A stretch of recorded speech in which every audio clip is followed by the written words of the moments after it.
Welcome to the Spirit of Truth video podcast. Joining us today is my good friend Mohini Summers. She comes from an Eastern philosophy background that she brings with her URANTIA book teachings in her worldview and other health-related teachings. So stick around, it's going to be really exciting.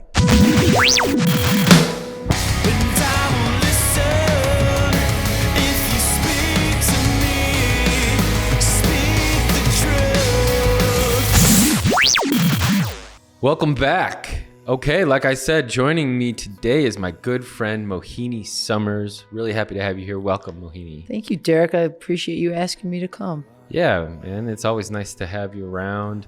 I know you've been super busy lately.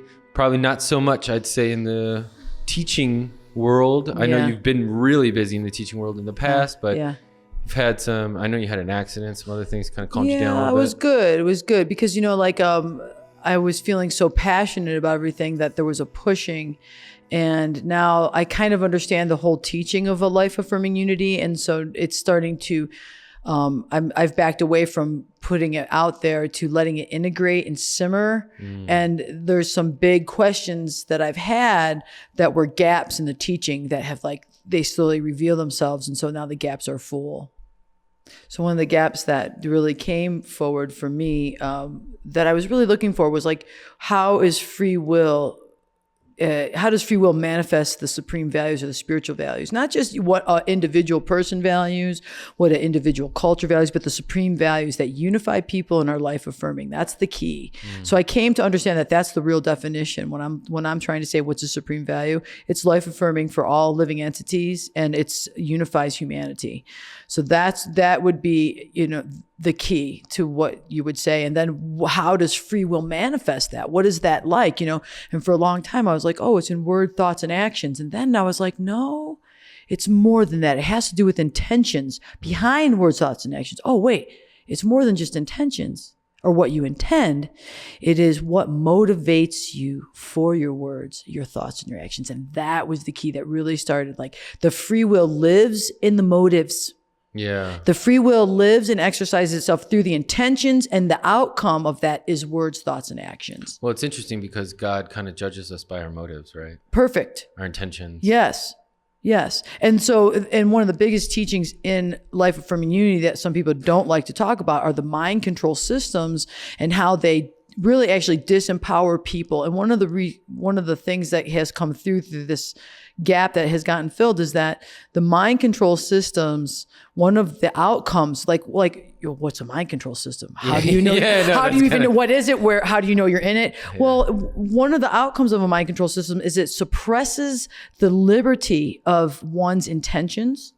It redirects motives towards things that are divisive and not life affirming. Well, it seems to me then what that sounds like is that it squashes individual initiative. Well, or your initiatives that you have are self-driven and not service-oriented. Oh, okay, and when I say service-oriented too, I'm talking about win-win conditions. So I'm talking about serving supreme too, probably. Well, ultimately, if you're serving love and you're serving life, then you are serving the supreme, I would think. Yeah, I agree with that. Okay, if you agree, and that's good. I affirm. Okay.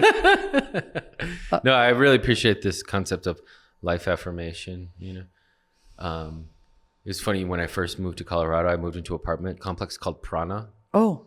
And this breath of life notion. And that's when, around the time I met you and we would hang out and you were giving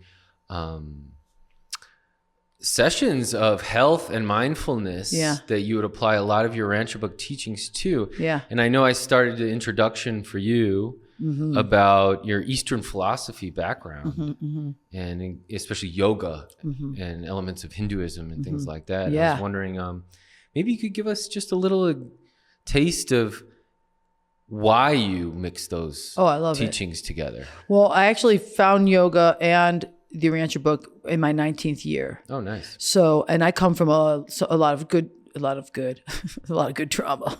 I come from a lot of solid trauma, which is, really wonderful for cultivating, compassion and empathy. Wow. And and like not, and like just kind of feeling confused and lost in life, and like having no money as a young person, and like feeling like, I know that I'm not loving myself. How do I do that?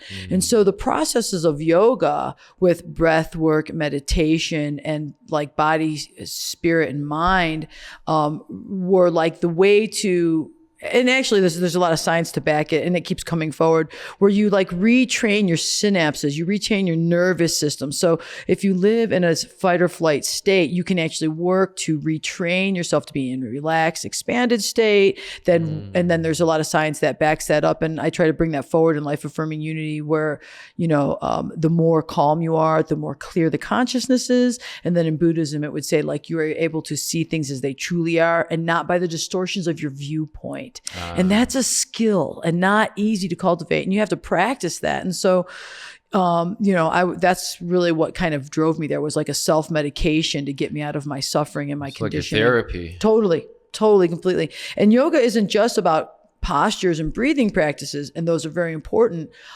There's a practice that I really became akin to, which is called japa. Japa. And that's with mala beads, the prayer beads. Oh, right. And this repetitive speaking. And so you can say things in Sanskrit, which is a very powerful language. Now, I've had people in the URANTIA book community tell me, no, that's not true, what I'm about to say. But the Vedic scriptures say that Sanskrit is the language of the heavenly realm. So I don't know. But what I do know about in my very limited studies of Sanskrit is like one word means a ton of things. Oh, yeah. For example, there's this one word. There's two words that are really powerful. One is ava. So ma'avaha.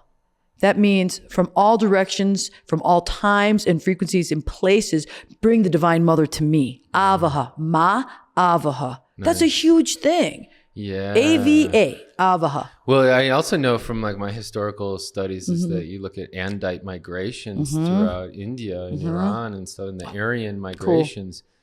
They were speaking Sanskrit. That's when it was spoken. Yeah. So, I mean, Ur to them was up, towards the light.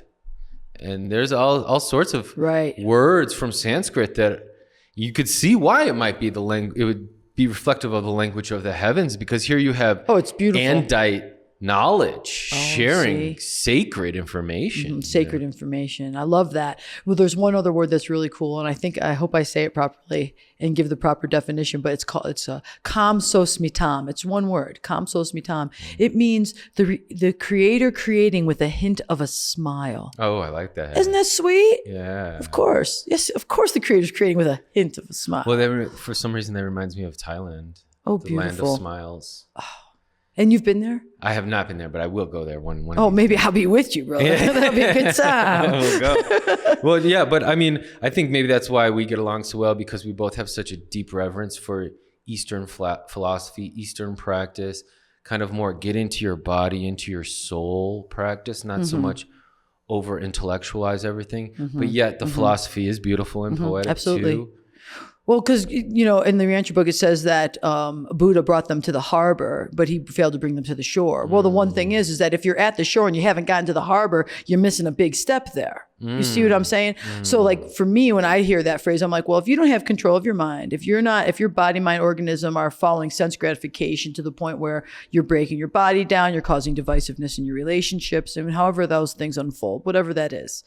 The list of what that could be can go on. Fallout. But yes, right, from even the rebellion. Yeah.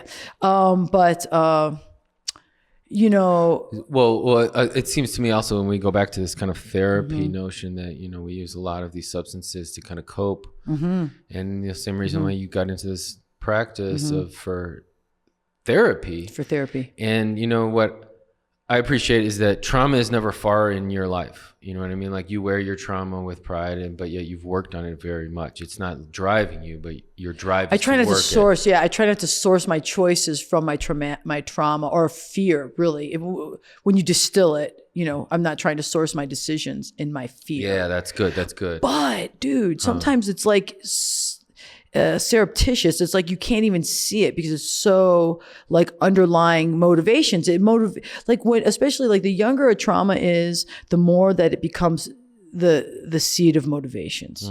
So that's something that I've realized even recently in my life is like, am I motivated to even clean the house just because I've been blessed to have a house by the Creator and I'm grateful and I want to live in a place of beauty and goodness? Or am I doing it because I want my husband, who I subconsciously put in the position of my father, to be pleased with me when he comes home? By the way, he doesn't even care. So this is a whole thing that I would have within my own mind that has to do with my trauma. So just like looking at things and going, oh, is that my motivation? What's my real motivation? And then inserting the supreme values in there and then letting go of the past, which, sometimes you don't even know you're subconsciously acting from that position. Well, I get that. And I feel like, sometimes my motivations aren't completely pure or whatever, but whose are? Well, I also find that like as being a human, sometimes I got to trick myself. You know what I mean? Yeah. Like play with my monkey mind to a level where now there's no return. Like I have to continue on this path that I tricked myself into going, especially like exercise and stuff like that. Yeah, I agree. And it's not so much like, because we come from this paradigm like, oh, your motives aren't pure. So, you're not good enough. And like, that's a subconscious kind of conditioning. It's more life affirming unity is saying, what is life affirming? Ask the question. So the question isn't like, are my motives loaded with supreme values? It's more like, what is my motive? That's the only question. Because the Creator is not a respecter of persons. It's, there's a thing in the URANTIA book says it's not who you are or, even the destiny. It's who you're striving to become. Yeah. So just asking the question, well, what is my motive here? Like yesterday, I was irritated because I wanted my kitchen to be clean. My kid was cooking in the kitchen. And, my first conditioned response was, hey, get up here and clean up after yourself, blah, blah, blah, blah, blah. And then I asked myself, I said, do I want to speak like that to one of my most sacred relationships? Do I? You know what would be? And I actually said that out loud. I said, no, I don't. And so I went downstairs with love in my heart and I said, honey, let me know when you're ready to clean up the kitchen. I'll help you. Unifying, life affirming. The kid went in the kitchen. I got off the couch, helped him. And then we had a beautiful time laughing and working together. Oh, that's nice. That's nice. Because I didn't go with my conditioning. I asked the question, what's my motive? How do I want to communicate? Yeah. How do I want to come at the world? Well, you took a moment of peace there, of pause, and you let your free will creativity step in. And I think, what you're talking about is this lack of mindfulness. We can knee-jerk response so quickly because we're so animalistic. And life is so quick too.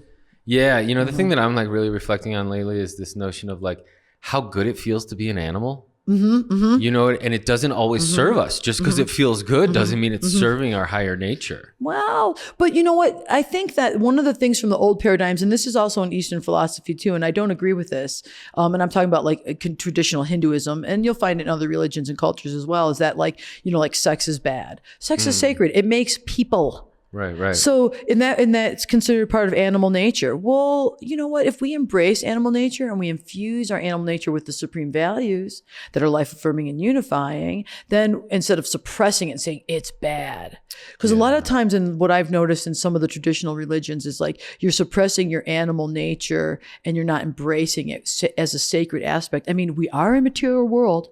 God is living through us, and the angels aren't. We're doing it. Right. And so what is part of the sacredness that we bring to the Supreme, what it means to be an animal and a divine being at the same time. And experience that. Yeah.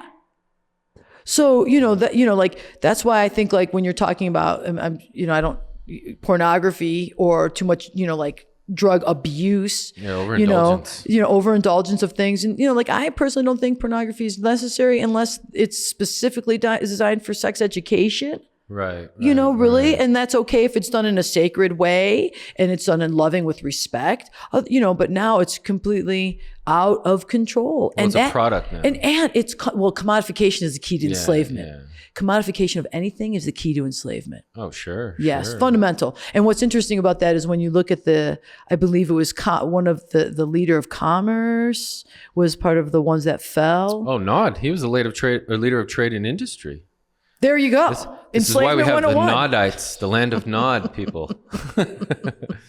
And they're not going like this. No. Well, this is good stuff because I think the talk about even sex is that while it could be a primitive act, the animals do it, and this is how we keep alive on this planet, we do then look at Adam and Eve. and coming down and being, the planetary rulers essentially at that point, co-creatively, but still there were a lot of behaviors that we share with them. Well, and they didn't wear clothes, dude, and they wouldn't have shame. Yeah. And they didn't have shame. Right. That's interesting. And, like I've been in clothing optional places called Skyclad, and like I'm a modest person. I wear pretty modest clothing when I'm in certain contexts. But when I'm in a Skyclad area, I remember one time I went to one of those places and we were all in the shower house. Families were in the shower house. It was beautiful. Children, parents, lovers, friends.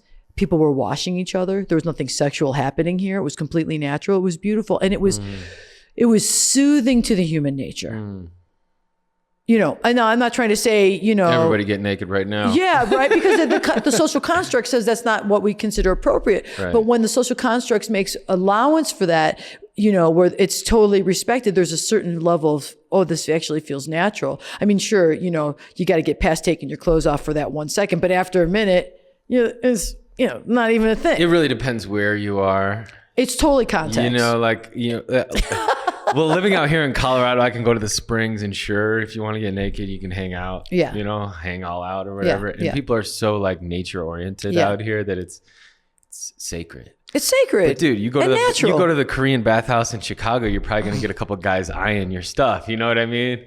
God. That's like, it depends where you are. It depends on where you are. It depends on where you are. And that's why like that was a really special experience for me to like see whole families, and like mothers washing the kids and the dads holding the baby and, we're all working together and, that's pretty. It was nice, and it was natural. But what was interesting too was the women, because you were talking about bringing that mother love forward more. And I think that's something that really needs to happen. At our home, we talk about the Divine Mother all the time. And it's so cool. That's the other thing I love about the URANTIA book is the empowerment of the Divine Mother and how she's the breath of life and is ubiquitous and everywhere. And so the women, like if a dude came in there, he was a shady character. And you could tell because he might not be quite flaccid, and there's kids there. Right. And there's children there. The women would always be like, nope, out. And I remember one time we were watching this dude walk in and there's almost like a spider sense, that spidey sense. Oh yeah. And it was like, ding. And I looked at this other sister and she looked at me and I said, did you see that dude? And she was like, yep. And she was like, get him the heck out of here. And I was like, that's right. And he just left. He knew. Our mojo was that well. Talk about spidey sense. He could pick that up too. Just get out. Good for you. Because you have to protect the innocent. And we don't have enough of that happening. Well, we're not in light and life. Well, I feel like light and life isn't just a matter of settlement because if free will is the fundamental thing, then we have to actually bring it about to a certain degree. We have to embrace it. And the mind control systems are surreptitious and they're loaded with sophistry and they're also familiar. And so we see them as okay and normal and that's hard. And that's why I said why it feels so good to be an animal. And I don't mean like I'm an animal and I feel good and I'm happy about it. That's not what I'm saying. What I'm saying, it's just like it feels good to do a bunch of drugs or whatever. Like you're sliding back into a visceral, animalistic satiation. Yeah. You know what I mean? Yep, and it feels good. Yep. But is it feeding our highest nature of what our destiny is and what we need to work towards? I mean, I think it depends if it's a habit and if you come back. My question always is, how life affirming is it? Is it sustainable? I mean, sometimes we do things and we get in the habits of things and they're not really life affirming and we kind of ride the wave until it starts to cause problems. Until we break down. Yes, exactly. And then we're like, maybe we'll make a better decision now. And that's I'm okay. so scared. But that goes back to like, even I had Chris Halverson on here and he talked about, if you don't choose the higher nature and keep growing back, then everyone slides back into their animal nature. Sure. And then guess what? It's not a quality of thinking anymore. It's a quality of living. Like you're trying to survive now. Things make you uncomfortable enough where you're like, oh, okay, I think I'll act more appropriately, right? I mean, I agree. Yeah. I totally agree. I really think that's true. And, quality of life is important. I mean, that's what you're looking at. When you're talking about what's life affirming, you're fundamentally talking about two things, quality of life and sustainability. Sure. Those are two things you're talking about. And one of the things that we're making, as a species, right? So human beings are individual as humans, and then we're also collectively human beings. So a lot of times you'll say people who are environmentalists, like, we are doing this. No, we are not. You know, we're part of a system, and there were key people who made decisions that we didn't have anything to do with. Yeah. You know, like the propagation of plastic is, you know, or I mean, whatever. Nuclear testing, slavery, things like that. Yes, right? these are important things. You know, like, who's making these decisions? You know, like, I know you didn't make that decision, and I didn't make that decision, so I'm not willing to take responsibility for those things. But and this is my individual opinion, right? But I am willing to take personal responsibility for those things. By not funding, like, for example, you know, like one of my philosophies about pornography is, you know, most people in pornography have been abused. As a matter of fact, there's probably a very few people who haven't. That's the exception to the rule. And then when they're in the industry, they're being abused. Exactly. Yeah. So the thing is like, if I don't want to fund slavery, I'm not going to witness that. I'm not going to put my money there. I'm not going to make excuses about it. That's my personal feeling. Now, you know, that being said, I also believe human beings are inherently herbivores. I really believe that in my scientific studies. That's not my opinion. Herbivores, which is hardcore, right? And I know that's a big thing to say. People are like, what? Because I was vegan for a while and I thought I was making a choice as an omnivore. But in my studies in scientific research, I've come to the conclusion that people are actually herbivores, which is crazy. And then people go, well, how come vegans are so sick? Well, because the food system's hijacked and you can be a vegan all day long and eat bad food. So I know, because I was never an unhealthy eater, but I know that you can get sick as a vegan because that's happened to me. So now I'm a vegan and I make sure to supplement all of the potential deficiencies with plant-based sources. Good. And so, and then go get a blood test in a couple of years, you know, and people go, oh, well, you know, eat by your blood type, blah, blah, blah. I don't know. I really don't think that's true. The fundamental physiology and anatomy of human beings is herbivorous, which you kind of, even the physiology, the chemistry of the stomach, the way that the body doesn't actually break down uric acid. That's why people get gout. There's a lot of things to it, but that's not what I'm here to talk about. But what I'm saying is that, you know, if I've come to that conclusion, then I'm not feeding to those slave systems. And even if you're a meat eater, you can come to the conclusion that factory farming isn't good. Those are slave systems. So did you make the decision to be a part of those systems? No, you didn't. Can you make the decision to not participate in those systems? That's personal responsibility. Yes. And it also takes a little bit of creative initiative, I would say too, because I remember back in my DJ creative days, initiative. It goes back to like what you're talking about this. Did you choose to be part of the system? And I remember back when I used to DJ, I used to be like, oh man, all this music on the radio sucks. It's like all the same stuff. And then there'd be DJs who play at nightclubs who would play all the same radio music, right? Oh. And then, but I'd find all my stuff out in like maybe my friends' record stores or online somewhere, random blogs, different things. And I came to just this simple reality of understanding that either you eat what you're fed or you go out and find what you want. I love this. You know? Oh, you know, I appreciate that. I appreciate that because, you know, actually we've been given our personalities to bring forward our creativity. Yeah. You know, and that's part of the initiative. Well, and that's part of the thing too. Like, you know, one of I think the outcomes of mind control systems is like, well, you better go along with the crowd now. Yeah, absolutely. Your creativity really isn't respected. Well, creativity is almost like a sore thumb. You'll be ostracized. Yeah. Yes, you see. Yeah, but I think, do you feel it's different in Boulder? In what way? Well, like, I don't know. I guess it depends on the circles you run in. But like, you know, I feel like my feeling here, and I wonder if this is your experience, is like, you really can be creative and it's kind of embraced. Like people are like, oh yeah, is that your jam? Let me hear about that. Oh, you know, or like, oh, what do you do? Oh, look at that. Oh, I would say that. And I would say that in Boulder. And that's it. Boulder County. We could go to the county. Maybe not even all of the Boulder County. Probably not. Nothing personal or whatever. Yeah. But the rest of the counties used to be, you know, kind of farming towns. Yeah. Like well, the KKK started in Longmont. It was Longmont, so. And then Colorado Springs too, right? Oh man, ouch. Well, yeah, I know. Well, I mean, it's kind of interesting. I mean, you look at conservatism versus progressivism, but it's like, I conserve a lot of things. Like we talk about, like conserving family values. I think that's important. Conserving animal lives, conserving nature, conserving all that. At least because conserving is part of sustainability. Right. Which means longevity towards what's life-affirming. Sure. I mean, when you're talking about sustainability, you're automatically talking about what's life affirming. If those two things are inherent to each other. I mean, I think they are, you know, just like peace and unity are inherent to each other. Yeah. You know, and people want unity, but then they don't know how to cultivate peace. Yeah. And then people want unity, but they don't know how to generate internal peace. Right. And that was one of the things that I have always had trouble with in my own life because of monkey mind and also emotional instability.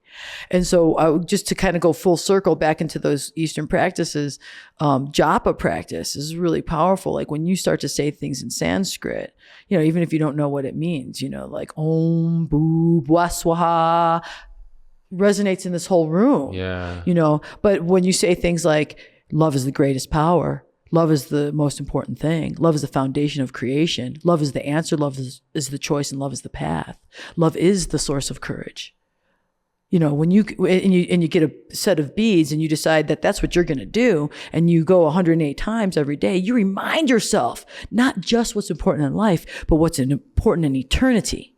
Mm-hmm. And that was one of the practices that came forward through me, you know. So I chanted a lot of different Hindu mantras and even some Buddhist mantras. Like one of the most beautiful, simple Buddhist mantras is Om Mane Padme Hum or Hum, depending on where it's coming from. And that means my heart is the jewel of the lotus, or like your heart or your love is the foundation of everything that you're going to do in life, you know?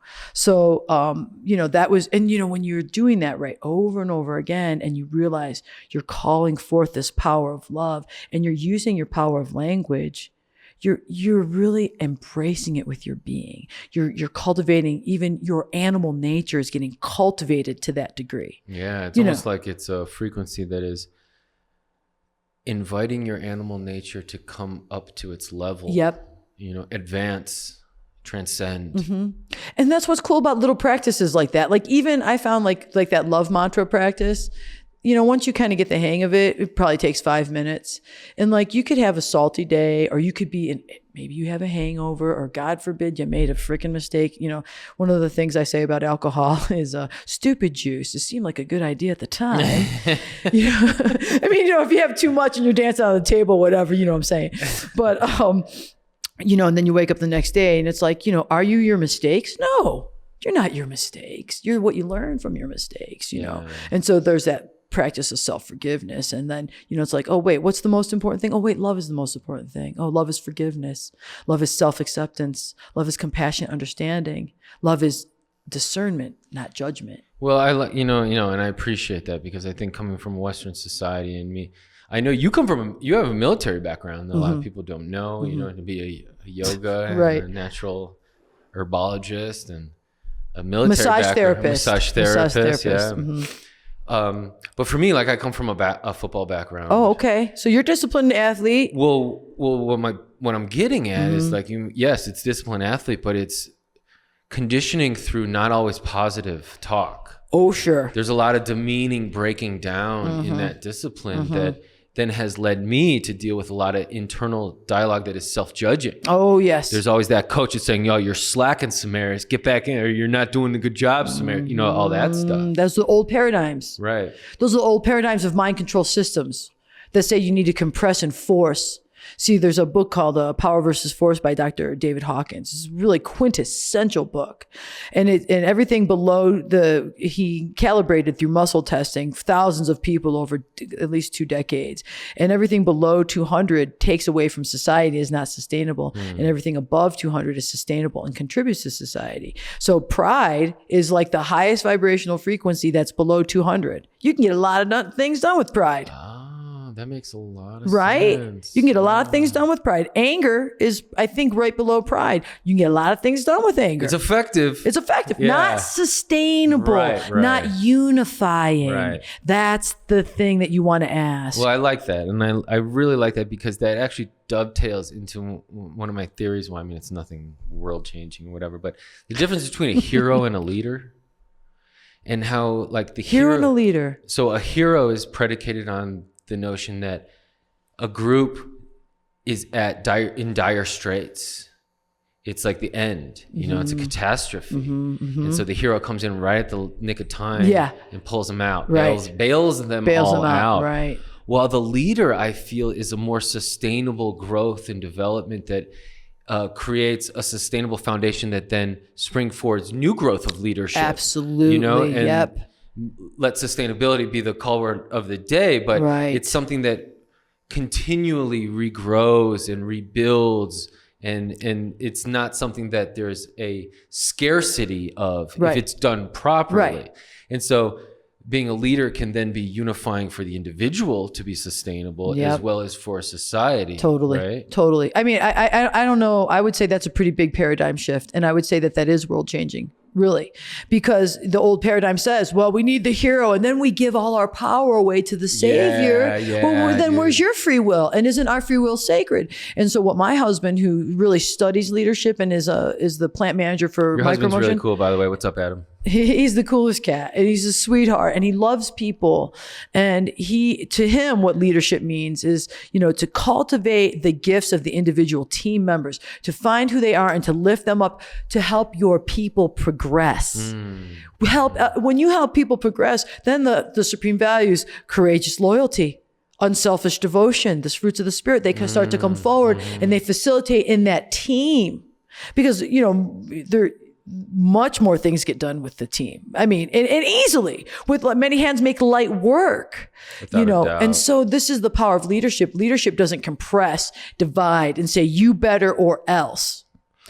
Well, let's go back to then what you and I were talking about off camera is this. So the hero versus the leader. And we explained that the hero is like, okay, I'm your savior, right? Give up all your free will. I'll take care of everything. Yes. Right. And then the leader is like, I'm going to set the example and empower you on how to do this when I'm gone. Right. So I look at Jesus being quite the leader and the savior, perhaps. Thank you. But still, nonetheless. Word to the master. Nonetheless, it's like he had such an uphill battle because he came into the Hebrew culture that was looking for this savior that would just do everything for them, smite their enemies, let them chill and eat grapes, and he handles everything.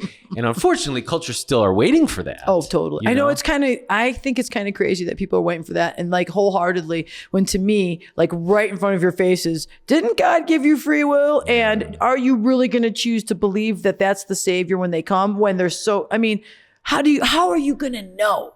Well, it's also saying, okay, if you talk about life-affirming you can feel it, I'm saying, but like, you know what I mean when I say that? Like, if Jesus came, how would you know for sure that was Jesus? Because I would say I've already heard him in my heart. Okay, now I could buy that. And I can recognize the shepherd's call. If he's being his sheep, I can recognize his call. But if he got on television. Well, through the fruits, right? And he also said that many, many will come claiming to be me. Oh, through the fruits. Thank you for that. And he also said wars and rumors of wars, but I really have that faith in the fact that he sent the spirit of truth here for us. Yeah. And that's him living in us and around us and really guiding us towards all things true, showing the way, baby. Yeah. I really appreciate you saying that. So let me make sure, because I want to lock that in. Let's hear it. Okay. You said that if Jesus were to come again, you could tell by the fruits. Let us not forget that. Sure. And the other thing that you're saying is that you should be able to feel it because of the spirit of truth. The spirit of truth will allow you to recognize the shepherd's call. The spirit of truth will allow you to recognize the shepherd's call. He's calling his sheep. We're his sheep, right? So beautiful, Derek. Beautiful. Yeah, man. I'm going to remember that, bro. I want to write that down. Yeah. The spirit of truth will allow you to hear the shepherd's call. Yes. Because the spirit of truth is Jesus as a teacher living in our heart already. And we get to grow that relationship with that, know? And so you recognize, just like, you're talking about Adam or your kid, you recognize him in the dark, without being able to see him, but you'd know. And that's what I feel the spirit of truth is giving us already. What about people who are not? See what I'm saying though? Like, so here's the question. Like when you talk about the false prophets and then they get these people and then all this crazy stuff goes down. Whatever story, there's many of them. Sure. I mean, you feel that you would know because we have the URANTIA book? No, not because doesn't is the spirit of truth not working for them? Like for me, the spirit of truth is working for everyone. Right. And I've had experiences, honestly, people that who have come to me telling me that they are Jesus. Oh. Incarnate.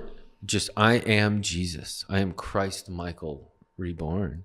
But it doesn't take long to see the fruits of the spirit aren't quite there. Right. There's still this primitive animalistic nature. This is the key. I think this is really important. I think knowing the fruits seeing what the fruits are. Because if you were to look at Waco, Texas, you'd be like, that brother didn't have fruits. No. He would trip it. It wasn't life-affirming. Well, yeah. Just like as one example. Yeah, no, we don't have to get into details. Right. There's some pretty... I mean, there's a lot of those. Yeah, Jim Jones, whatever. I'm just saying. Yeah, no, I just watched this thing on Netflix where I forget what the show was called, but they broke down cults.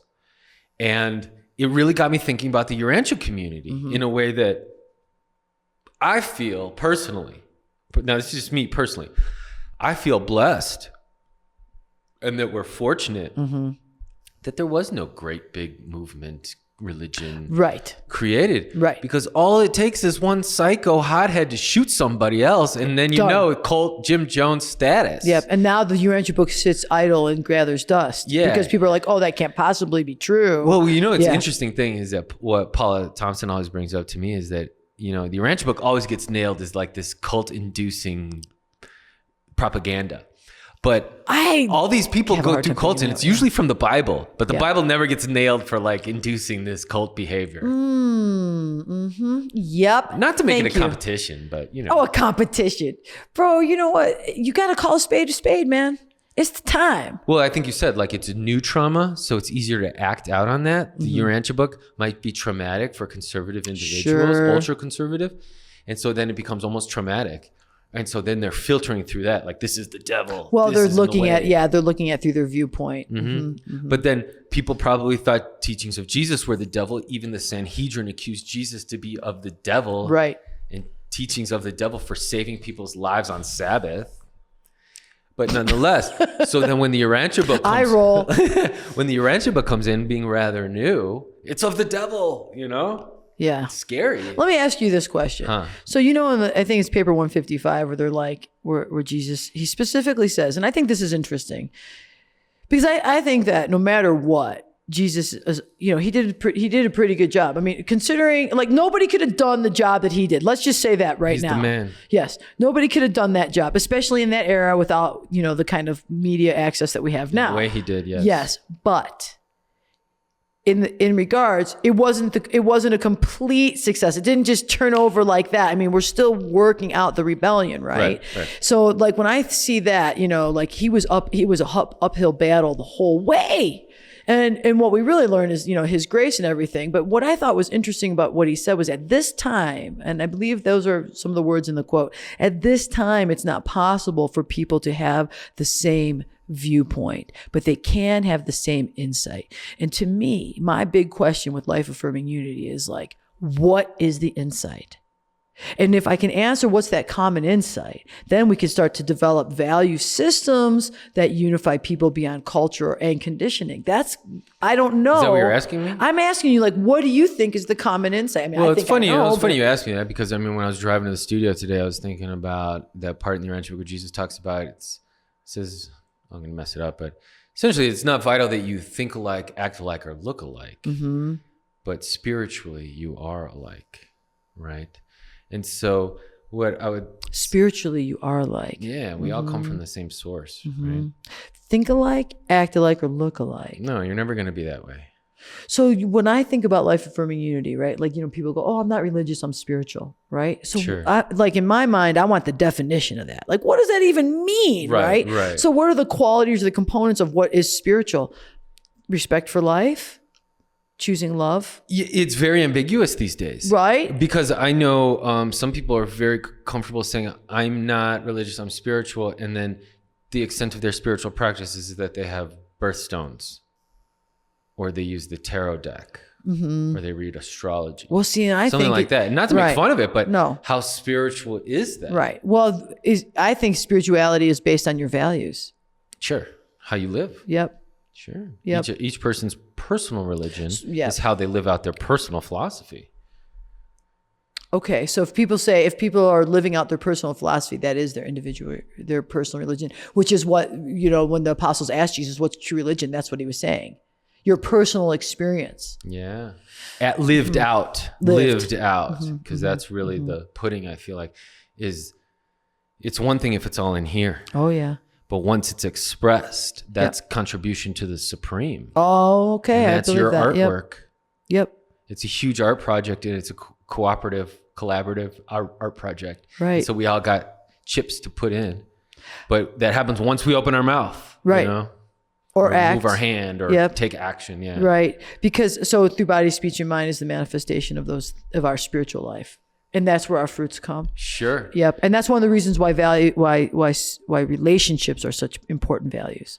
Those are some of the supreme values, the sacredness of relationships. Absolutely. And I would say especially family, because I agree. Just as you expressed your love for your family, you had the patience to say, okay, I respect them enough to honor their spirit and artistic contribution as well. That we have such a tendency to just write people off so quickly that we can't really see their contribution to the supreme. Okay. I love that. Right. And I think that when you say tendency, I would like to replace that with the word conditioning. What is familiar, which we just accept as true. Well, I feel like I learned that in high school, to be honest with you. Oh, I like where that. It was like, are you in the cool class? Why are you talking to me? You're not cool enough to talk to me. Or why are you talking to me? You're too cool to talk to me. You know, and like you only sit in this place for lunch. And all that stuff. And it just starts early, man. I don't know if you felt that in high school, but I felt that in high school. And then you get into college and it just continues and continues. I had it in high school, but I thought that everybody was an idiot. I was like, you guys are dumb. You think you're that important? You don't know nothing. I really felt that way. Good. Well, I came from a lot of trauma. I was pretty much isolated. My family neglected me a lot. You know, my mom was dealing with her own trauma. And so I was in a single parent household. And so she was busy working and just trying to cope with aliveness. My father stopped talking to me. I didn't have any brothers or sisters. And I was alone. And so I was like, and I had dealt with some heavy stuff. I watched my little brother leave his body. He was 8 years old. That was heavy. You know, I was 11. I had just turned 12, you know, and that was sad. And like, you know, to me, that was real. Yeah. That wasn't like, oh, you're not the cool kid. I'm like, you know, so then everything else just was nothing. I was just like, whatever, dude. Right. Oh, I'm not cool. Oh, I'm going to judge myself based on your understanding of what that is. Yeah. You know, like, you know, I wrote this poem, you know, just, okay, cool. Yeah. Let's hear a poem. It's really cool, but it's like, it speaks to what we're talking about. Right. Cool. And it's so important, you know, it's called, I am that. And in Eastern philosophy, that means that of the creator. I am that with a capital T. So it's like, I am. Totally. Right. Okay. I cool. am. Right. And the word is tat. Tat, that. And so, cool. and the words Hari Om Tat Sat are kind of sort of a Hindu phrase that means like, I am that, or so be it, or it is so. And it's also like invoking like Hari and Om are like aspects of the divine that would really, you could find correlations in the URANTIA book when you're talking about divinity and God. And cool. so it goes, Hari Om Tat Sat, lack of sacred self-regard, because you're not in the cool class, right? Conditioned nature projecting righteous judgment. Forgetfulness seated in self-doubt and devaluation. I don't even know I'm sacred because I live in self-doubt. So these kids that are perpetrating, no, you're not in the cool class, inside themselves, they're dealing with it. Yeah. Devaluation, they don't feel valued, self-doubt. Yeah. The pandemic of self-deprecation rampant in every nation. I understand where you're coming from, and I'm picking up what you're putting down, but I'm not buying what you're selling when it's me who you think you're telling the story of who you think I am. Nice. The story of who you think I am. I remember who I am. I am worthy of all blessings, love, and kindness because I breathe. I am humble wisdom and loving compassion in every word, thought, and action. I am detachment resting in equanimity. I am a sentient, ascending child of the universe. I am fierce acts of kindness, the answered prayer. I am the courage to trust in the power of love. I am the courage to trust in the power of love. I am that. I am that. So I understand what you're saying, and I see where you're coming from. I'm picking up what you're putting down, but I'm not buying what you're selling when it's me who you think you're telling the story of who you think I am. I remember who I am. I am the hawk that soars over the deep valley of mountains. I am the omnipotent mountains that rise to the infinite sky. I am the joy of leaping dolphins in the great oceans. I am the green of leaves rustling in the breeze. I am the wind of the undulating fields of wheat. I am the sweet fragrance of a flower and the glowing colors of a rainbow. I am the ring around the full moon of a cold, starry night. I am the innocent laughter of a child. I am that. I am that. Hari Om Tat Sat. Righteous power abusers source from vengeance and anger because they are in ignorant forgetfulness of their sacred essence. They bought the stories that the ones in forgetfulness told them. I liberate myself from the judgmental stories the ancestors sold to my conditioned mind. It ends with me because I know who I am. I remember. I am repentance and self-forgiveness. I am the power of change for the highest good. I am the freedom of letting go.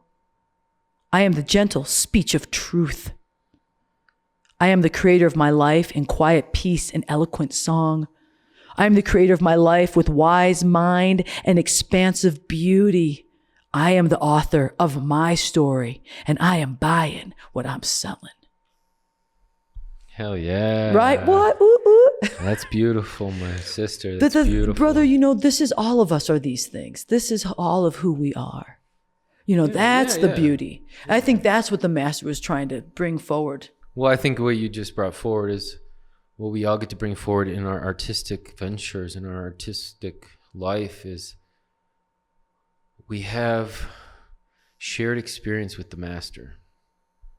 And whenever we come from such depths of art and soul, we get a little tap on the shoulder and Jesus is there. You know? Yeah. Oh, because I could tell you, I did write that, but I wasn't the one that said that. Yeah, I was inspired. Yeah, I was like, wow, did that? Because I hear that, I'm like, wow, me? Yeah. Oh, I love that. Yeah. When you go back over your stuff, you're like, because it was so important, and you just had to come out, and it came out, right? Yep. And then now you evolve, and you're on another chapter of your life, and something else is really important. Yep. And then you look back, and you're like, wow, dude, what was going on? Yeah, what? Yeah. Downloading, from that higher self, from that part that's connected to the allness of God, and the infinity of God. One of the things I tell, when I meet young people, I'm like, these cats, especially young bros, who are just kind of filthy, just young cats, sure. just rebelling against their parents in their own homes, whatever. Okay. And I'm like, dude, man, I'm like, or playing violent games or watching a lot of pornography and all these things, all the time. And I'm like, bro, I said, something, there's no limit to beauty, not even it's infinite.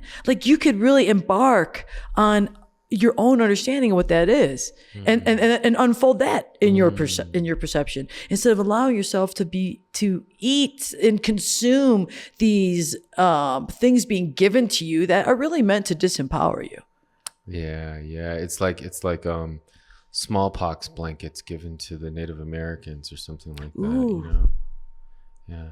Or why we have so many chemicals in our water, or something like that, But then we don't have to go down that rabbit hole. But we know about those things, and that. But so what life? What I was thinking too, because I thought should I even bother? And I don't know if I'm going to. I'll wait. For the movement to come, but with life-affirming unity and Byron Belitzos, God bless them, and we also mentioned Paula and Chris Haverson, God bless them all for their work. But I called Byron one day and I was just kind of tripping. I'm like, I gotta write this book, Byron. I gotta do this thing. He goes, Mohini, let me tell you something. I'm so grateful for this, brother. He goes, you're not the only one trying to save the world. And I was like, yes. Thank you. The weight has been lifted. And then he said to me, he said, and the world isn't going to get saved by one book. And I was like, bro, because it's so huge. What about the URANTIA book though? Well, even so, or whatever, but whatever, because there's pieces of truth in a lot of different venues. It takes people. Boots on the ground, right? Boots on the ground and living it, just like we said, living it. Right. But when he said that, and then he filled out, because he coaches writers, he's an editor, written his own books, and he's like, you're not gonna write a book in a year, Mohini. It's gonna take you at least 5. I was like, okay, thank you. Then he talked about Martin Luther King, who, before we all knew who Martin Luther King was getting his PhD and writing a massive dissertation. I mean, and even you have said to me before, Mohini, I was in school for journalism. I went and paid to get this education to do these things. And I'm like, okay, that means something. Like, don't get the cart before the horse. Yeah, you know? totally. So I'm kind of like, that's where I'm at. Like, I'm like, well, where is the cart? You know, and that's kind of where I'm at right now with Life Affirming Unity. Well, I'm glad you brought that up because it's kind of like some of the stuff that we were talking about earlier. Yes, I had to pay to get an education. I'm still paying for it. But nonetheless, I would say it depends what drives you, because there's some people who are completely untrained in things and they just know that this is what they're going to do. And then life conspires for them to get it done. Right. You know? Right. And I might be in that category, but it still remains to be seen.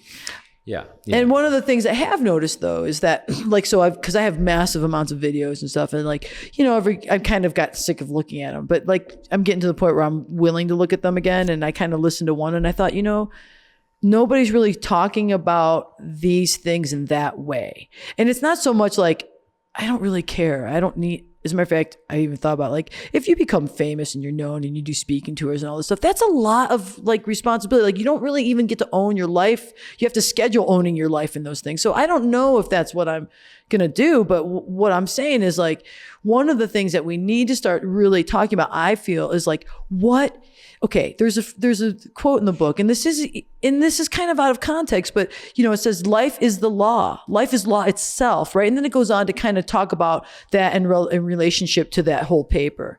But the phrase in itself, that life is law itself, is fundamental. And for a long time, I said to myself, life is a law. But what does that mean? It's abstract. It means that all life is sacred. And we are so conditioned to dismiss the sacredness of life in so many ways. And so that is like, and they said the settlement of light and life. Yeah. What does that mean? It means that the settlement of light and the truth that all life is sacred upheld.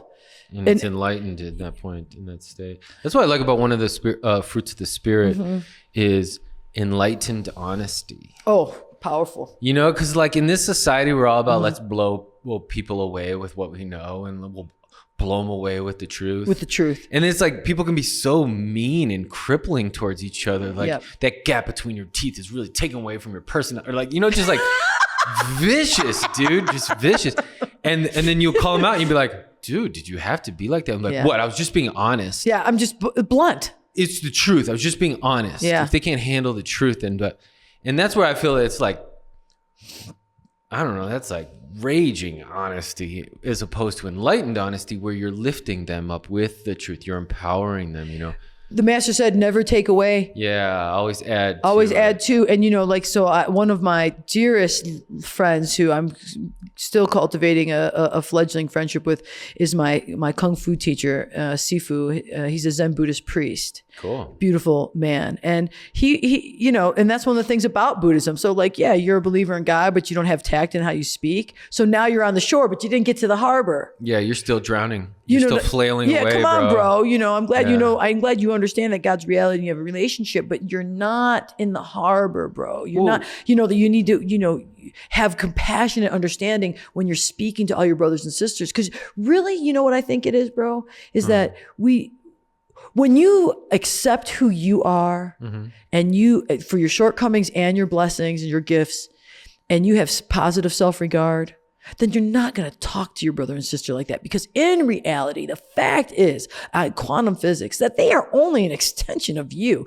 whether it be from the fingertips of God across the board here, or we are literally one and the same. You know, even though I know we have individual personalities, you know, as moves the part, so moves the whole. No, I like what you're saying. And what it reminds me of is this abundance mindset, because it's kind of with God, I can do all. And that's what it's like when I met the woman I'm in love with, is that it's kind of like, if we're good, it's all good. And it's not like I can't still be a loving person. Here I am loving you, you know, and she's out of town or whatever, you know.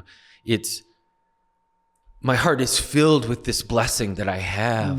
I'm so blessed, so privileged, so lucky. All I can do is share it. Amen. You know? And beautiful. It's not charity. It's thanks and praise and rejoice. Oh, this is the joy. This is joy. This is sharing your joy. I mean, and that's life affirming, unifying, and sustainable, bro. You know, and you're coming from a position of gratitude. You know, I mean, people want to talk about like, here's how you know mind control systems are happening in the world. There's poverty. What, you know how you know that that's a lie and it's inappropriate? Because one seed of any plant produces a plant with fruit that has hundreds of seeds. Yeah, tons of seeds. Abundance is inherent in the universe based on a very simple principle. That's the formula. It's the pattern. Well, it goes back to, okay, so one of the things like we were talking about is accreditation, right? Like schooling and training, and something that we look at as another pattern or an institution or maybe a mind control thing or whatever you look at is that you need to have accreditation in order to be heard and listened to, right? And so I always think about how everyone, you know, stays up late at night, loses sleep, loses friends and family in order to study for certain things, in order to get those passing degrees so they can make honors 6th grade. And they need to make honors 6th grade so they can make honors 7th grade and make AP high school English so that they can get into the right Ivy League school and then get the right job and then study or work hard, compete, win, get a title. Right. Finally, you got a title. Yeah. And now your word's worth something. Now you can contribute to society, right? Right. But in God's plan, we all are loved. It's not the title that we hold that allows us to have contribution to the supreme. Right. It's really how are we harnessing that which God has given us and we've inherited and then developed. Yeah. The skill set that we've developed, right? And that's where the education is good because you've developed your skill set in order to be more skillful and not just blurt the truth, but bring enlightened honesty and merciful ministry. Sure. And you might not learn mercy in education, but I will say that for my development, I prayed really hard to allow me the opportunity to contribute in service with that which I was born with and that which I've acquired and developed. And how can I practically use that to serve this planet? Can I reiterate what you said so I know that I understand? Sure. So I think what you're telling me is like you had like this inherent passion and like this like inherent talent within yourself. And you're like, okay, so I have this drive within me that maybe is your God-given gift. And you're like, how can I use this to make the world a better place, to serve humanity, to become a better person within myself, and then use your education to fund that part of who you are. Right. I would say the education is part of that skill set of what I've acquired. And then I would even say, I mean, we can be very abstract and say, okay, I want to save the world. Like, just like Byron said to you, one book isn't going to save the world. And so that's why I say then, how can I make a practical venture? Like what's very practical in that service project based on what I do. Right. So it's not going to be the same for everybody else. Of course not. And then, to take it one more notch. And even Lee was at that gathering where we talked about this. My son. Where we talked about consecrating this intention to serve the greater good with your skills and traits, with the seraphic planetary government that is here, that serves on different disciplines, and I invite all of you guys to ask about what your God-given skills and abilities and acquired skills and talents are. Yeah. And see where that lines up with these 12 disciplines, because I think that they need more boots on the ground than they have. Amen. So 2 things about that. One is, that was the other thing Byron said to me. He goes, and Mohini, we have massive amounts of celestial help. And when he said that, my heart was free. I was freed by it. I was like, because my mind was just so compressed with this drive and these things that were happening in my life that I just was like, okay, right. Okay. And this comes from the conditioning of my upbringing. All of us have a little bit of that. Where we doubt the fact that divinity is just waiting to hook us up. Yes. You know what I mean? Yes. And wanting to work for our highest good all the time. Yeah. Because I had a really conflicting situation at my house that was really not going to be as sustainable. It was going to get ugly. Okay. And I was like, look, and I went to the Holy Mother Spirit because I have a temple and a place where I could pray. And some of you have been there. Yeah. And I was like, look, Holy Mother Spirit, I know your mind is connected to all minds. I said, can you contrive a win-win condition? Because I can't do this anymore. And it unfolded with perfect grace. Oh, beautiful. Nobody got hurt. Nobody felt bad. There was no yelling. I was like, beautiful. Thank you, God, so much. So, the celestial realm is harnessing. So that was the other thing. But what was it? Oh, shoot. It was something that was drawing as far as your ability. This is important, what you're saying, because there's so many young people that are like, what am I going to do? What am I going to do with my life? And one of the things, like when Lee went out my son, my husband and I, our son went out to California. He was working on a farm with Steve. He's in the community. He's out in California, and I can't remember his last name. And it starts with an M too, like Steve Marvel. Steve Marvel. He was out with Steve Marvel, and he was out in that culture in Los Angeles. And he's like, Ma, you know, like Lee's got skills with like talking to people. He's good with selling stuff. He has great skills with customer service, and people were like seeing that in him, and they wanted to like start giving him money and harness him. And he was like seeing the avenue of how he could start making abundance or cash, right? And he's like, but Ma, you know, it doesn't feel right to me. And I said, Lee, is it more important for you to make money or for you to share love and serve others? And he said, you know what, Ma, if I love and serve others, the money will come. And I said, absolutely. Correct. Yeah, that's the path that you follow, because that's the win-win condition where you win and the others win as well. Yeah. Good for you. Yeah. Way to be aware of that. And then he came home. And then he said, I love Colorado. I love Boulder. Well, I think what was important, what he touched on, is that you can start to get full of yourself and think you're right. You're right. People should follow me and listen to me what I'm doing, you know, instead of having that grounding nature of, no, if I'm going to be the greatest of all, then I'm going to serve all. Yeah. Not, you're right. I should have that done for me. Yeah. I am pretty awesome. I'm glad you mentioned that. Tell everybody else how awesome I am, you know? Instead of the real notion of, I am so blessed. Like I have this I'd say on an hourly basis where I have this divine intervention of tears. And like, I think of my mom and my family, my friends, like John and Paula and everyone. And I'm just like, whoa. I am rich beyond all riches. Hallelujah. Yeah. And all I can do is give back. Oh, you know what? It's so beautiful, Derek. I mean, it moves my heart to hear you say that. And I'm really grateful because it stalwarts my own faith as well. And I love you for saying that, brother. Thank you. I love you for saying that. And I feel that too. Like I think about where I have come from in my life and where I'm at now. And I'm like, you know, I think about the quality of friends I have now and the way that, and like my husband and I, we have a habit of, we go to the gym together and we come home and then we have like super like nutritiously dense. Cool. Good some protein. Well, we'll have breakfast and then we get all our supplements and then I make a smoothie. And so we're doing all this thing. Awesome. And we walk into like a beautiful house and like, we're like in this partnership where we just adore each other. And it's like, it's so fortunate. Like, how do you not want to give back when you're so blessed like that? You know, and I always want to give back and, you know, because, you know, in the giving is the receiving in itself. It is the gift. Yeah, it is the gift. You know, being the answered prayer, but also, you know, realizing too, like, I think there's a difference between feeling worthy to receive blessings. Oh, you know, like Amen. You have to wrap on that, please. Yeah, you There's have so many people who are struggling with that. Yeah, you have to feel worthy, and you have to be like, and just be thank you. Just, oh, thank you. Oh my gosh, thank you. You know, and rest in the graciousness of just receiving. Well, what does it feel like when you feel like you didn't earn it? You know what I mean? Well, you know, because that's what, you know, like when, you know, people talk about, you know, how you create your own realities, which I do believe is true. You do create your own reality. You attract the law of attraction. Absolutely true. Quantum physics proves it, blah, blah, blah, blah, blah. But what quantum physics isn't taking into account is the mercy of the creation. And this is where you start talking about God, right? Amen. And so mercy is when you have not vibrated that frequency and the goodness still comes to you. Yeah, I like that. You know what I'm saying? That's the mercy of God right there. You're like I'm feeling pretty low and like salty right now. And then all of a sudden this act of kindness comes your way. You know, you didn't create that. If you're going just on the law of attraction, saying there is no, you know, divine. Right, because you're not bringing in nothing that's positive, and because you're nothing but negative pins and needles. Exactly. At that point. Right. And so this is the intervention of the mercy of the creation and creator, you know, and the angels and all of those things that are really actually happening beyond the senses. Yeah. You know, and so that's real. I think we have to account for that. And it's just, it always comes back to the fact, which is one of the most profound things in the URANTIA book to me, is that God is no respecter of persons.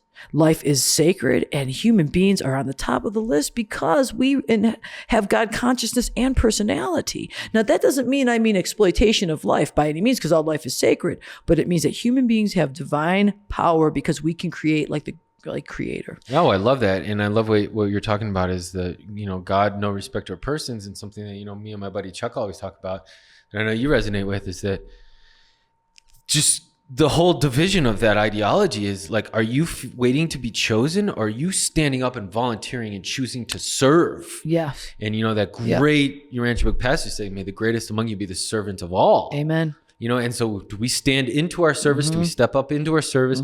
Or are we waiting for someone to say, oh, you're worthy of being served? And I think a lot of us are waiting for this permission or these orders, or like we talked about, a Messiah to do everything for you. And that's why I always go back to Jesus's teachings in the temple in Jerusalem, where the Sanhedrin and the Pharisees come up to him and they say, upon whose authority do you teach? Because it's like right there. It's like, where's your pedigree? Yeah, Did you get your papers? Whether it's kung fu, Sure. whether it's Ivy League, what is your papers of pedigree? Yeah. What's the lineage of your education? Yep. And we backtrack it all the way to prove that this is authentic. Yeah. And we're all struggling with that, and then it finds a way into our own internal dialogue. Yes. What's my authority here? Okay, I don't have any authority. But then at the same time, you don't have any authority over another individual. Right. But you can, and that's called violation. If they give it to you. Well, no, you can have authority over another individual, and that's called violation, and that's sin. Right, but that's not true authority. That's not true authority. Yeah, that's dominating someone. Right, but see, that's rampant in the creation, and it happens through speech all the time, and people don't know they're doing it. But that's off track. And then what I want to talk about is that what the Pharisees said to Jesus about upon whose authority do you teach? That's still demeaning too. Sure, it's still saying that someone else has to justify your personal God-given opinion and individual creativity in order for me to believe it. Right. Because I can't discern that it's life-affirming and unifying and good and uplifting. Can't see the truth. Well, it just so happens, ironically, that Jesus is saying that you know not the truth. Obviously, you're not abiding in it, right? Because you don't recognize me. And then he went further and even saying that it will be the temple harlots, the wine bibbers, the beggars, and all the street people who will hear this message gladly first before you, Mr. Title and Credit Man, And then he even... Preach it, brother! Well, he retorted when they said, upon whose authority do you teach? He goes, well, let me ask you, upon whose authority did John teach and baptize? And so they were like, we have to talk about this, right? So we can get him back. And then he's kind of like, well, he's so awesome. Jesus is the man. He's like, well, while you guys are talking about that, let me tell you a story. Right? Yeah. So he dives into a parable. It's beautiful. No, he's the man. And he was totally confident. Yeah. You know what? I just, for me, I've always asked myself, because, there's you struggle with so one thing I want to say is that the Hare Krishnas say that all the time too. The Vaishnavas, they always say, if you're the guru, then be the servant of the servant. Oh, love it. And serve others. If you're going to serve somebody, serve God and your brothers and sisters. That was one of the reasons why I had walked with the Hare Krishnas for a while, because I really felt that, as a matter of fact, I walked away from God for a little bit and just went into the idea of the universe. I think I was in my 30s or something. Sure. Lots of people pray to the universe. Yeah. The universe, the thing, and not have personality. And I was actually had a very strong spiritual experience in a Hindu ceremony called an Abhishek, where you actually bathe these statues that represent aspects of God, which, is idolatry and all this stuff, but whatever, because it was a really powerful experience that when I went to go do that, something transformed in me, where I remembered that God was also a person. Cool. Also, not only, but also a person. And it is through the personality of God that I could relate and have relationship with God. And that was one of the biggest teachings that the Vaishnavas remembered and woke up in me. And I didn't really know, because I was a solitary student for a long time, that teaching was even in the URANTIA book. Wow. So to find that was in the URANTIA book, I was like, that's true. So affirming. It's consistent. Yeah. But what good for you. Well, what I also want to go from that is the fact that, all right, so let's go back to this parable that happened with the title, right? With accreditation. Yep. And how we talked about, these mind control systems, if you don't graduate from this school, then we don't care what you have to say. Right. If you're not of this political affiliation, you don't get TV time or whatever it is. Right. And so Jesus throws it right back in their face and says, okay, upon whose authority did John baptize and teach? Well, he wasn't a rabbi. He was a Nazarite. So God's authority, right? But they couldn't come to that conclusion, and to where he started telling a parable. And I hope I'm right.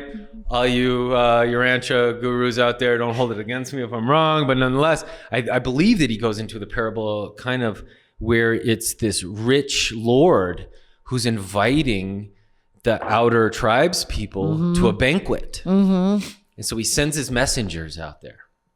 And of course, Jesus's parables are there's a lot of analogies there, right? So a lot of metaphors. So he sends out his servants to invite everyone, and these tribal members kill the servants.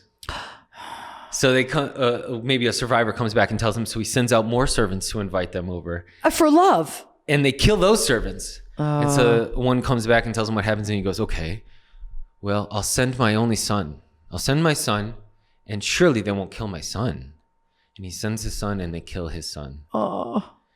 And so he says, well, they're done. And he sends his army out there and just kind of cleans them out. Yeah. And after Jesus told this parable, the Pharisees and Sanhedrin were still trying to like devise a way to like catch Jesus up or whatever. But the common people heard it. Yeah. And they started screaming out. They're like, oh no, we are those people who are rejecting the good prophets, the good messengers of the king. Amen. And just as God sent his prophets to his people to tell them, turn back and make right with the Lord, they killed them. All those prophets were killed. Right. And then here's Jesus, the Son, coming down. Yeah. And they were still making ways to kill him. Yeah. Right. And I think that environment still lives in our world, but I also feel like it's a blessing to be an American. I think it's a huge blessing to be an American, and that we have an air, even with like me as a woman, speaking with a sense of authority, even in my tone of voice to a man, in a sense of equanimity or equity, I should say. And, like that's a powerful thing. And so like, I feel like, first of all, Paula says to me, let those who have the ears to listen hear. Yeah. Yeah. So I'm like, okay, and then like, so, when I think about like, am I going to go out and talk again or what have you? I think, probably because, I think that we need to have a herald, and I don't even care if it's me. I don't care. It just needs to be somebody speaking. To say, a herald, to say, hey, like everybody, life is sacred. We all have forgotten that life is sacred. It's part of the mind control systems that we commodify life and life processes and make profit off of it. Yeah. How do we get away from it? Now, I don't know the answer of that. Right. But the thing is like just even asking, again, life-affirming is just bringing forward questions. What is a mind control system? What are the evidence of mind control? Are you in it? How do you choose not to be? Well, I like that because, there's this whole separation. And I love what you're saying, by the way, because, and I like that you said herald and not taking on some grand title to say prophets. Well, right? Herald We need more good. prophets. Yeah, right. But I really appreciate that because it is, even like journalism, it's to remind the people, to work for the people that, hey, we want you to be healthy and we're looking out for you. Yeah. Not for me. I'm not telling you so that you could edify me and I can go down in history because my name doesn't necessarily matter. What matters is that people are free. That people are happy, that it's their God-given right to be happy. It's their God-given right to be free. It's their God-given right to express their understanding of truth, beauty, and goodness, however that unfolds, and their unique personality pattern. And there should be a way for it to be integrated through unity and diversity for all humanity, through all different cultures and races. That is God's plan. You want to know what God's will is? I'm pretty sure that's it. Yeah, amen. I'm glad you can explain it that way. It tells me that you know Jesus. It's like people who can explain things that way, they I don't know, it's like a camaraderie with Jesus because what he was trying to share, dude. Yeah. And that's a tough hill battle when he was trying to do that. We have the privilege of sitting back with our electricity and heating and internet and follow up with each other on Facebook and all that stuff. But dude, this cat came down with a plan and unfolded it in such creative, loving, merciful ways. Yes. That he didn't even judge those who were trying to kill him. And he was never in a hurry doing it. And that's impressive to me. Yeah, I'm still trying to learn that. No kidding, bro. I'm like, Jesus was never in a hurry. Let me think about that for a minute. Okay. Yeah. Let me incorporate that into my beingness. And I like that you mentioned those who have ears to listen, let them hear, or those who have ears to hear, let them hear. Yeah. Because I think I know that the URANTIA book talks about at first our struggle was for survival, a quality of living, and then the next struggle of this age is a quality of thinking. And here we are smack dab in what you would call a mind control systems, stemming from probably back to the rebellion, or those who have enough money to keep their own interests going. Sure. That quality of thinking is so important. And that's why we started this podcast.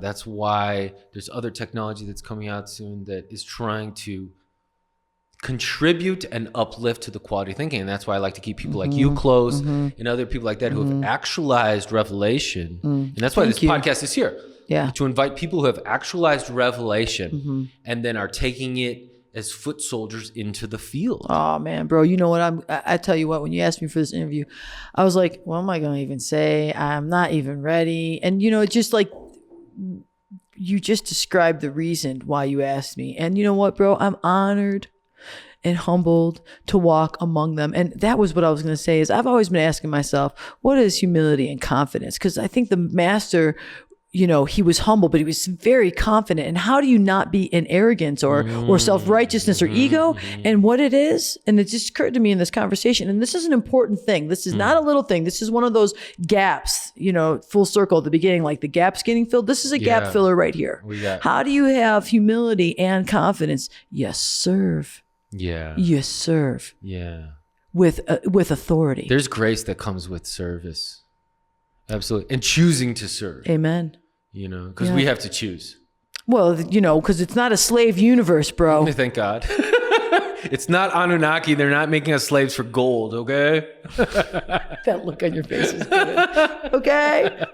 Well, no, thank you. That was beautiful. Yeah. I appreciate that. Yeah. And actually, I encourage other people to really tap into what God has given them, what their parents, what their environment, what their friends, what their trauma, whatever it is has given them, because it's unique for you. Yeah. And I know it's something you resonate to, that you are unique in this world. Right. And in all of existence. Right. And you know what too, bro? Like I also want to say, like, one of the things that I didn't grow up learning about, and I feel this from you, I didn't believe in myself. And the one day I met this guy, James Gonzalez, and we had one day as a deep, powerful friendship. I never saw him again. And he said, Mohini, he goes, you got to believe in yourself. And I was like, that's right. And like, I feel like what you just said, it makes me feel like you believe in me, and I need to believe in you, and I need to believe. And I feel like this is important in unity through diversity. When we see things that we don't like about our biases come up, our inherent biases come up, and we're like, I don't know if I like that about that person or how they're, and I mean, like, you can really, like, even my friends, like, they have certain things that they do, and I'm like, don't really agree with that, but they didn't ask me my opinion. So, but however, but I'm still going to believe, and this is where I'm coming as a mature adult in the spiritual growth, is I'm still going to believe in their inherent goodness. I'm still going to choose to believe in their inherent worth. Period. Yeah. Even if it was like one of my friends, people come up and they slander somebody, something stupid happened, they were drunk, whatever the story is. But dude, we can't define that one person by those things. Well, imagine if God did that to us. Right? And so there's the gift that we can give each other. Yeah, we can be godlike right here as little animals. Right now, we can believe in each other's goodness. Yeah, Amen. I love that. Thank you for actualizing that. So let's get out of here in a note of what do you got going on? What are you going to do next? What am I going to do next? Any ideas for what's coming on the horizon for you? Is it a time of my reflection? personal? What I'm really doing is I'm like kind of in a recessive period where I'm processing, and I'm kind of really looking at what are my motives and how they are, what are my intentions with things. And I'm kind of cleaning house internally with my conditioning.